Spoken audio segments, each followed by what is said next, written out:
आपने उठने का कष्ट क्यों किया पितामह? आप तो भरत श्रेष्ठ हैं। रणभूमि में कोई छोटा या बड़ा नहीं होता देवकी नंदन। और बड़ा केवल वो होता है वासुदेव जो अपनी माया के बल पर नहीं, अपने बाहुबल पर विजय प्राप्त कर ले। बाहुबल की बात मुझसे तो करो ही मत गांधारी नंदन, क्योंकि मैं तो केवल पार्थ का सारथी हूं। अस्त्र और शस्त्र तो मैं उठाने वाला ही नहीं हूं।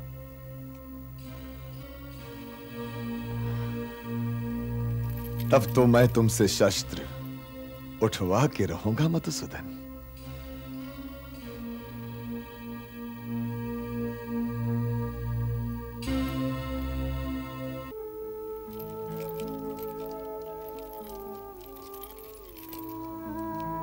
यशस्वी भव।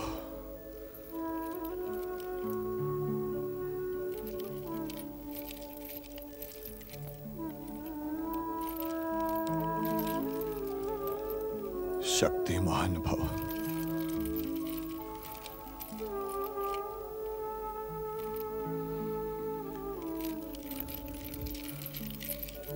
आयुष्मान भव।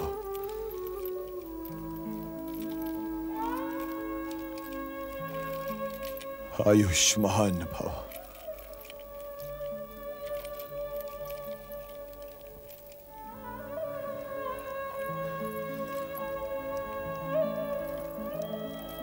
विजयी भव।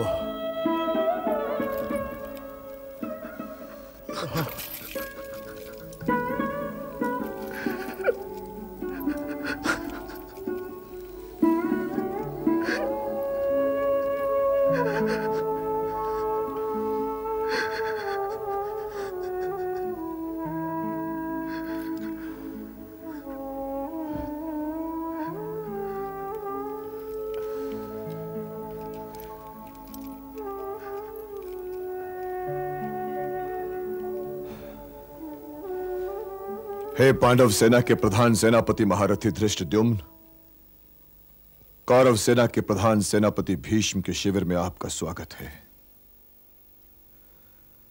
आप सब अपना अपना स्थान ग्रहण कीजिए। मैं भी स्थान ग्रहण करूं गंगापुत्र?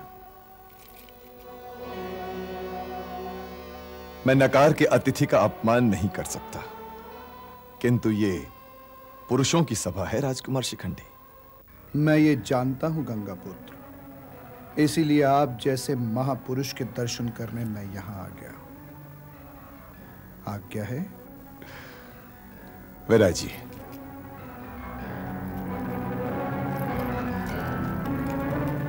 प्रणाम मामाश्री।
कैसे हो मित्र द्रुपद?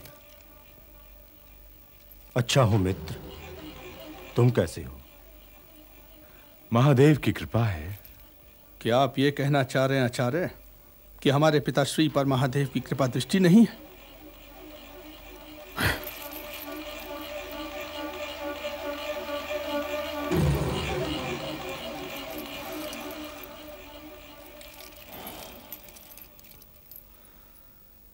मैं समझता हूं कि हम लोग यहां अपने अपने व्यक्तिगत तनावों का आदान प्रदान करने के लिए एकत्रित नहीं हुए हैं।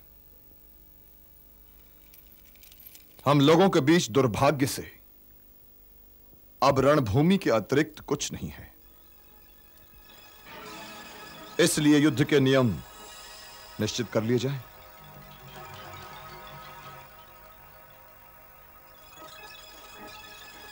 हे कुरु शिरोमणि, हम यहां कुछ निश्चित करने नहीं आए हैं। कौरव आपके पुत्र हैं और पांडव भी। इसलिए आप जो नियम बनाएंगे, पांडव सेना उन्हीं नियमों को मानकर यह युद्ध करेगी। मुझ पर यह भार न डालो माधव। स्वयं मेरे ही शिविर में ऐसे कई लोग हैं जो यह समझते हैं कि मैं पांडवों का पक्षधर हूं। किंतु तुम तो जानते हो माधव कि मैं और मेरे जैसे कई वृद्ध लोग केवल हस्तिनापुर के पक्ष में हैं। किंतु आप कुरुश्रेष्ठ हैं, आप शूरवीर हैं, आप कौरव सेना के प्रधान सेनापति हैं और हर दृष्टि से हमारे लिए आदरणीय हैं। इसलिए इस युद्ध के नियम बनाने का दायित्व आपको संभालना ही पड़ेगा। सत्य तो यह है वासुदेव कि हर युद्ध का केवल एक ही नियम है, और वह यह कि युद्ध धर्मानुसार होना चाहिए। और धर्म क्या है गंगापुत्र? महारथी भीष्म। धर्म यह है महारथी शिखंडी कि किसी पुरुष को किसी अपुरुष पर शस्त्र नहीं उठाना चाहिए। धर्म यह कहता है कि यदि किसी योद्धा का शस्त्र उसके हाथ में न हो तो उस पर तब तक आक्रमण नहीं करना चाहिए जब तक कि वो सशस्त्र न हो जाए। यदि कोई रणभूमि छोड़कर भाग रहा हो या घायल होने के कारण रणभूमि छोड़ रहा हो तो उसकी हत्या नहीं करनी चाहिए। सेना के साथ चलने वाले असैनिकों की हत्या नहीं करनी चाहिए। घायलों की सहायता करने वालों पर आक्रमण नहीं करना चाहिए। धर्म यह है कि पदाती से पदाती युद्ध करेगा और रथी से रथी, महारथी से महारथी युद्ध करेगा और अतिरथी से अतिरथी। धर्म यह है कि कई योद्धा मिलकर किसी एक योद्धा की हत्या नहीं करेंगे। धर्म यह है कि सूर्योदय के साथ आरंभ होने वाला युद्ध सूर्यास्त के साथ साथ रुक जाएगा और रात्रि के समय यदि दोनों पक्ष के योद्धा चाहें तो मैत्रीपूर्ण वातावरण में मिल सकते हैं। आत्मसमर्पण करने वाले सैनिक की रक्षा करना विजयी का कर्तव्य हो जाता है। यदि पांडव सेना के प्रधान सेनापति कोई नियम घटाना या बढ़ाना चाहें तो उसका स्वागत है।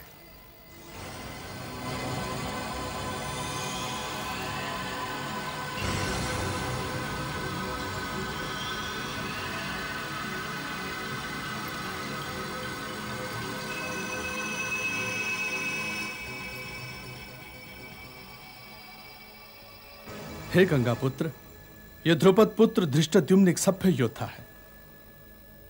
वो एक वृद्ध महारथी का युद्ध में शीश तो काट सकता है, परंतु एक वृद्ध शूरवीर का वाक्य नहीं काट सकता। मैं आपको सादर प्रणाम करता हूं और आपके बताए सभी नियमों को स्वीकार करता हूं और आशा करता हूं कि आपकी ओर के रथी और महारथी इन नियमों का पालन अवश्य करेंगे। और आपकी सेना के रथी और महारथी वो नियम तोड़ने में पहल नहीं करेंगे, परंतु हां, यदि आपकी ओर के रथी और महारथियों ने इसका पालन नहीं किया तो फिर मैं कोई वचन नहीं देता।